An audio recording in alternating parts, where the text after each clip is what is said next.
काला पानी की सज़ा? ये कैसी सज़ा हुई? क्या होता होगा इस सज़ा में? कैसे देते होंगे? चारों ओर पानी से घिरे इन टापुओं पर हम जैसे ही लोग कैसे रह पाते होंगे? और भी न जाने क्या क्या, कितने ही प्रश्नों और उलझनों के साथ बीता मेरा बचपन। अंडमान, मेरे बचपन का सपना, जिसे पैदा किया शायद मेरी ही ज्योग्राफी की बुक्स के उन मैप्स ने, जिनमें मैंने पहली बार अंडमान का नाम पढ़ा था। भारत की ज़मीन से बाहर होकर भी हमारे ही देश का हिस्सा। और फिर इन सपनों में रंग भरा हिस्ट्री की बुक्स में उन काला पानी की सज़ा वाले किस्से और कहानियों ने। पर वो कहते हैं ना कि लाइफ सेट करने के चक्कर में बचपन के कितने सारे सपने तो पीछे ऐसे ही छूट जाते हैं। शायद मेरा भी अंडमान घूमने का ये सपना करियर की भागदौड़ में पीछे ही छूट गया था कहीं। पर वो मूवी का डायलॉग है ना कि अगर किसी चीज़ को शिद्दत से चाहो तो सारी कायनात हमें उससे मिलाने के लिए जुट जाती है।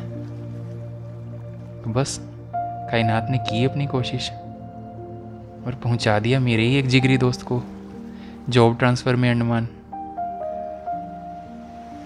फिर क्या था, उसके बाद तो मेरे अंडमान जाने के सपने के पंख जो फड़फड़ाए कि मेरी ज़िंदगी की भागदौड़ भी उन पंखों को उड़ान भरने से रोक ना पाई। और मैं आ गया अंडमान, सब छोड़ छाड़ के जीने अपने बचपन का सपना, उन प्रश्नों से क्वेश्चन मार्क हटाने जो कभी बचपन में मुझे बेचैन किया करते थे। समुद्र तट पर बैठकर सागर की उठती गिरती लहरों से ढेर सारी बातें करने। क्या आप भी चलेंगे मेरे साथ मेरे उन्हीं सपनों की दुनिया में, अंडमान?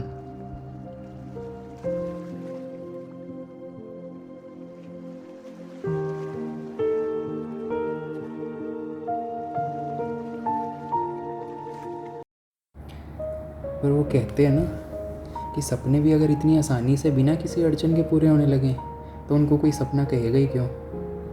ऐसा ही कुछ मेरे साथ हुआ। 7 मई 2022 को मुझे निकलना था, बट मेरी बुकिंग्स तो ऑलमोस्ट 1 मंथ एडवांस में कंप्लीट हो गई थी, अप्रैल में। और अब तो दिन गिन गिन के कट रहे थे एक्साइटमेंट में।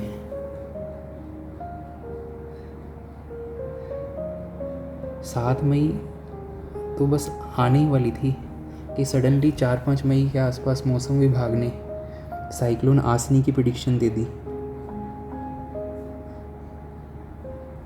अब साइक्लोन आने का मतलब पूरे चांस थे फ्लाइट कैंसिल होने के।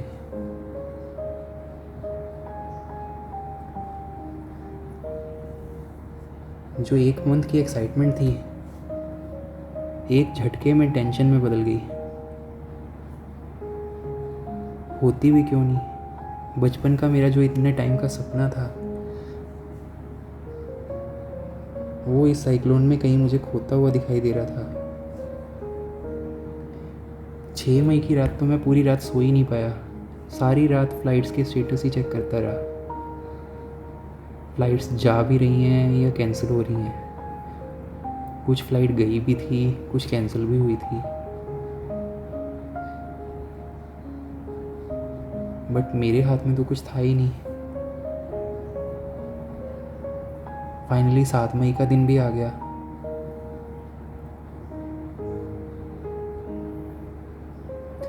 अभी तक तो कोई मैसेज अलर्ट नहीं आया था फ्लाइट स्टेटस के बारे में, सो निकलना तो था ही। बठिंडा से दिल्ली तक मेरी ट्रेन थी, दिल्ली से कोलकाता तक फ़्लाइट और फिर कोलकाता से पोर्ट ब्लेयर की फ़्लाइट। टेंशन ये थी कि कहीं दिल्ली पहुंचने के बाद फ़्लाइट कैंसिल ना हो जाए।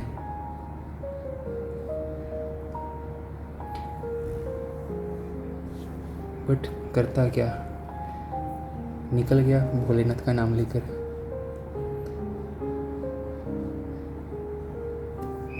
पर साइक्लोन ने भी शायद अपनी थोड़ी डायरेक्शन चेंज कर ली थी, इसलिए फ़्लाइट्स तो कैंसिल नहीं हुई।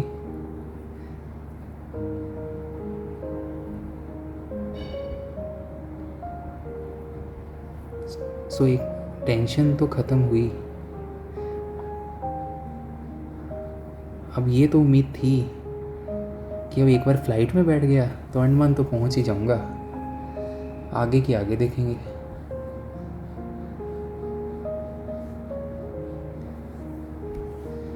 बस पहुंच गया अंडमान।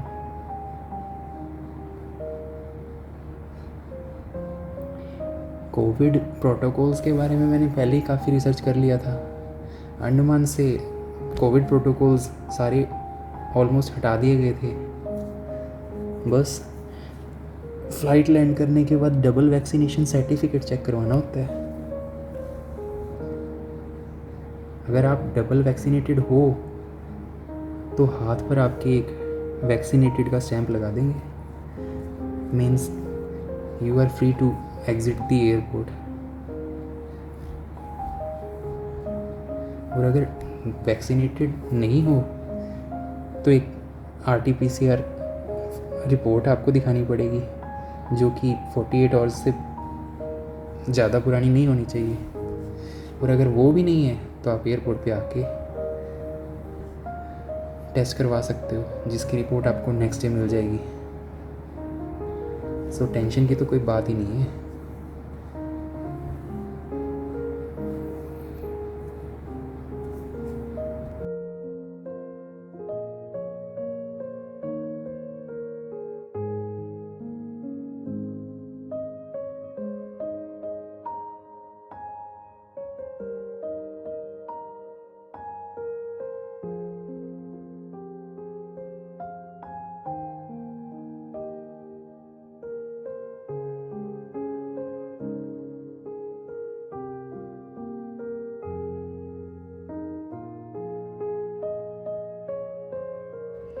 आप मेरी खुशी का अंदाज़ा लगा सकते हो।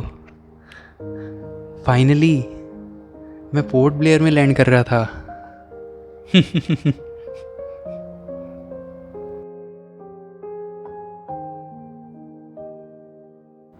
8 मई 2022 सुबह के 9:30 बज रहे थे।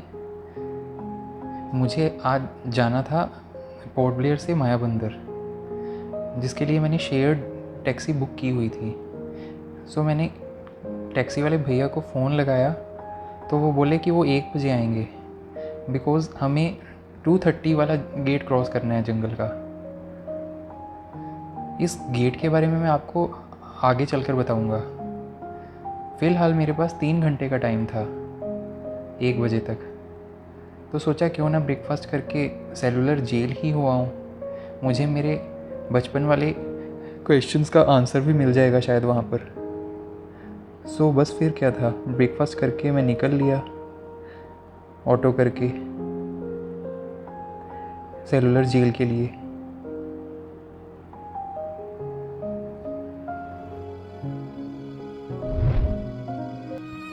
फाइनली मैं उसी सेलुलर जेल में था जहाँ पे हमारे देश के फ्रीडम फाइटर्स और क्रांतिकारियों को ब्रिटिशर्स काला पानी की सज़ा के लिए भेजते थे।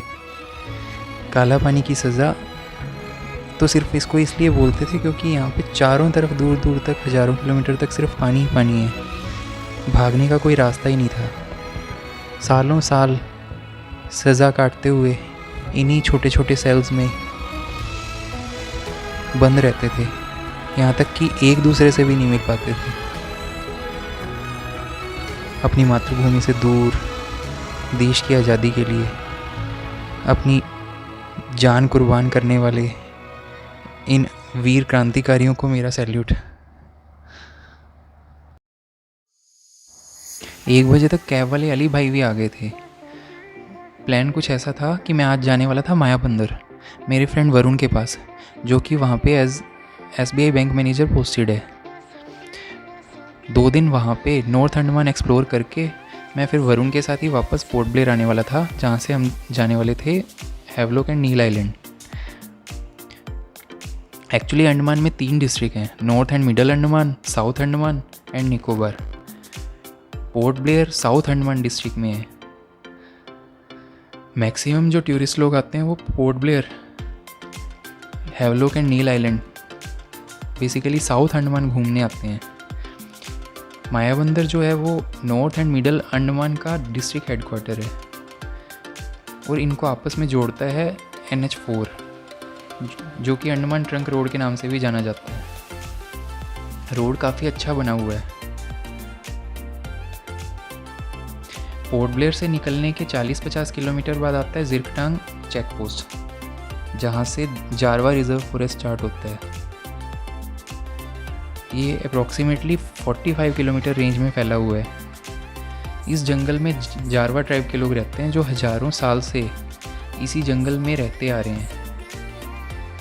ये एक रिजर्व फॉरेस्ट है। इस चेक पोस्ट पर आपको एक परमिट फॉर्म फिल करना होता है और अपना ID प्रूफ चेक करवाना होता है फॉरेस्ट गेट से एंट्री के लिए। फॉरेस्ट गेट खुलने के भी 4 टाइमिंग्स हैं, 6 AM, 8 AM, 12:30 PM and 2:30 PM। आप गेट सिर्फ इन्हीं टाइमिंग्स में ही क्रॉस कर सकते हो और गेट खुलने से जितना पहले पहुंचोगे आपका उतना ही टाइम बचेगा, बिकॉज़ कई बार लाइन काफ़ी लंबी हो जाती है और सभी व्हीकल्स को एक कन्वॉय फॉर्म में ही जंगल क्रॉस करना होता है। इसका भी एक रूल है, कन्वॉय में सबसे आगे पब्लिक ट्रांसपोर्ट मीन्स बसेस, उसके पीछे एसेंशियल सर्विसेज वाले व्हीकल, फिर प्राइवेट व्हीकल्स और एंड में ट्रक वगैरह जाते हैं। सबसे आगे और सबसे पीछे वाले व्हीकल में एक एक पुलिस वाला रहता है। It is a very sensitive and protected area. Photography is strictly prohibited. ना ही आप कहीं बीच में गाड़ी रोक सकते हो। अगर आपकी किस्मत अच्छी रही तो आपको जारवा ट्राइब के लोग कहीं बैठे हुए या जंगल में घूमते हुए दिख जाएंगे। लकीली मुझे 3 बार उनको देखने का मौका मिला, पर उनसे किसी भी तरह की कॉन्वर्सेशन करना या उनको कॉन्टैक्ट करने की कोशिश करना is strictly prohibited and is a punishable offence. So please follow the rules. Finally हम पहुँचे जिरकटांग चेक पोस्ट पर। हम ऑलमोस्ट हाफ एन आवर जल्दी पहुँच गए थे, 2 बजे ही, और गेट खुलने वाला था 2:30 पर। ये व्हीकल्स की जो लाइन दिख रही है आपको, ये सब गेट खुलने का ही वेट कर रहे हैं। अभी आधा घंटा था, सोचा क्यों ना लंच कर लिया जाए। चेक पोस्ट के आसपास आपको कुछ छोटे मोटे टी स्टॉल्स और वेंडर्स मिल जाएंगे और एक साउथ इंडियन रेस्टोरेंट भी है जिसमें आपको वेज और नॉन वेज दोनों ऑप्शन मिल जाएंगे।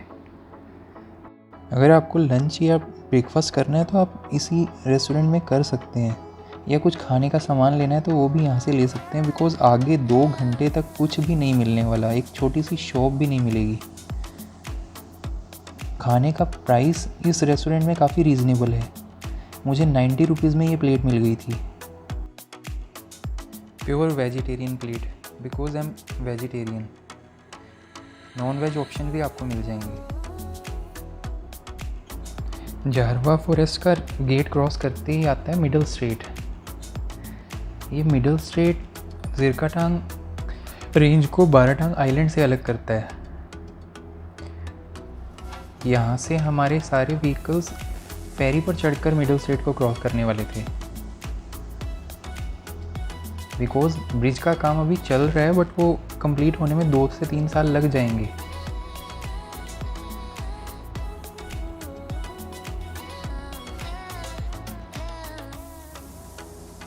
यहाँ पे 2 फेरीज चलती हैं जो व्हीकल्स को इस पार से उस पार तक लेकर जाती हैं। मिडल स्ट्रेट को क्रॉस करने में कई बार 3-3, 4-4 घंटे लग जाते हैं। वो डिपेंड करता है आप व्हीकल्स के कन्वॉय में कितनी आगे या पीछे हो। इसीलिए मैंने बोला था कि आप गेट खुलने से जितना पहले पहुंच जाओगे उतना ही लाइन में आगे रहोगे। बिकॉज़ व्हीकल्स में अगर आप काफ़ी पीछे रहोगे तो आपका नंबर काफ़ी बाद में आएगा। ये काफ़ी अलग एक्सपीरियंस था। मैंने पहले कभी लाइफ में ऐसी चीज़ नहीं देखी थी कि फेरी पर चढ़कर ऐसे व्हीकल क्रॉस करेंगे। आज ये भी देख लिया। आज का दिन मेरे लिए काफ़ी स्पेशल था। मैं शायद ही भूल पाऊँगा ये दिन कभी लाइफ में। ऐसा नहीं है कि मैंने पहले कभी फ़्लाइट में या फेरी में जर्नी नहीं की है, कई बार की है, बट आज 24 घंटे में मैं जब से घर से निकला हूँ, मैं बठिंडा से दिल्ली तक आया ट्रेन में, दिल्ली स्टेशन से दिल्ली एयरपोर्ट तक गया मैं मेट्रो में, दिल्ली से पोर्ट ब्लेयर तक पहुँचा फ़्लाइट में, पोर्ट ब्लेयर से इस मिडल स्टेट तक पहुँचा कैब में, और फाइनली अब फेरी में हूँ। आज एक ही दिन में मैंने चारों मोड ऑफ़ ट्रांसपोर्ट यूज़ किए हैं। आपके साथ हुआ कभी ऐसा कि आपने एक ही दिन में रोडवेज़, रेलवेज़, एयरवेज़ और वाटरवेज़ चारों मोड ऑफ़ ट्रांसपोर्ट यूज़ किए हों? सोच के बताना। हुआ ना मेरे लिए ये दिन स्पेशल। बाराटांग पहुँचते पहुँचते सनसेट हो गया था, अंधेरा होने लगा था। एक्चुअली अंडमान में सनसेट और सनराइज़ का टाइम मेनलैंड इंडिया से 2 घंटे एडवांस चलता है। यहाँ पे शाम 5 बजे सनसेट और मॉर्निंग में 5 बजे सनराइज़ हो जाता है।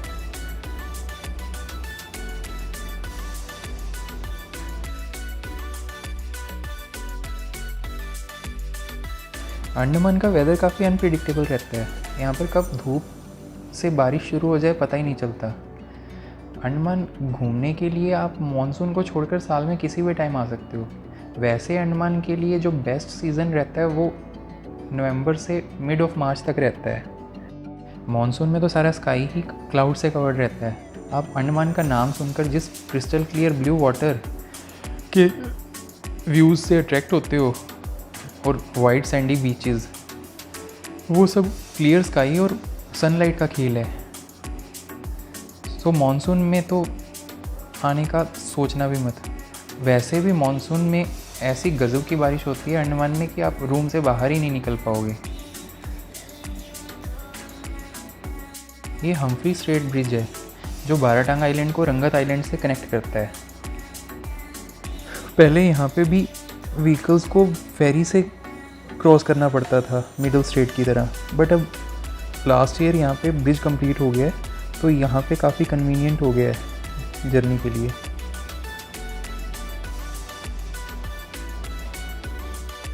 ब्रिज से उतरते ही आप एंटर करते हो रंगत आइलैंड में, real beauty of middle Andaman. But यहाँ के व्यूज़ मैं आपको अभी दिखा नहीं पाऊँगा, अंधेरा हो गया है काफ़ी। कोशिश करूँगा रिटर्न जर्नी के टाइम पे दिखा पाऊँ। अंडमान के लोग ट्रैफिक रूल्स को लेकर काफ़ी स्ट्रिक्ट एंड सिंसियर रहते हैं, काफ़ी स्ट्रिक्टली फॉलो करते हैं ट्रैफिक रूल्स।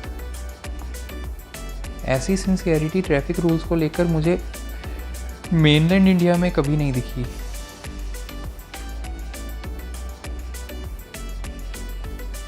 एक बात और, यहाँ पे लैंग्वेज इशू बिल्कुल भी नहीं है। आने से पहले मैं सोच रहा था कि यहाँ पे लोगों को मेरी लैंग्वेज समझ आएगी भी या नहीं, बट यहाँ पर तमिल हो, तेलुगु हो, मलयालम बोलने वाले हों या बंगाली, हिंदी सबको आती है और इंग्लिश भी, तो आपको लैंग्वेज इशू तो कभी भी नहीं आएगा। फाइनली 8:30 बजे पहुँचा मैं मायाबंदर। रात काफ़ी हो गई थी और ये है SBI का मैनेजर क्वार्टर मायाबंदर में, जो बनने वाला था नेक्स्ट 2 डेज़ के लिए मेरा महेश्वरी भवन। रात काफ़ी हो गई थी, अब नींद भी काफ़ी आ रही थी, बिकॉज़ मैं 2 दिन से सोया भी नहीं था। एक दिन फ़्लाइट की टेंशन में और दूसरे दिन फ़्लाइट में। सो अब सोना चाहिए। आप भी सो जाओ, कल मिलते हैं फिर नेक्स्ट जर्नी में।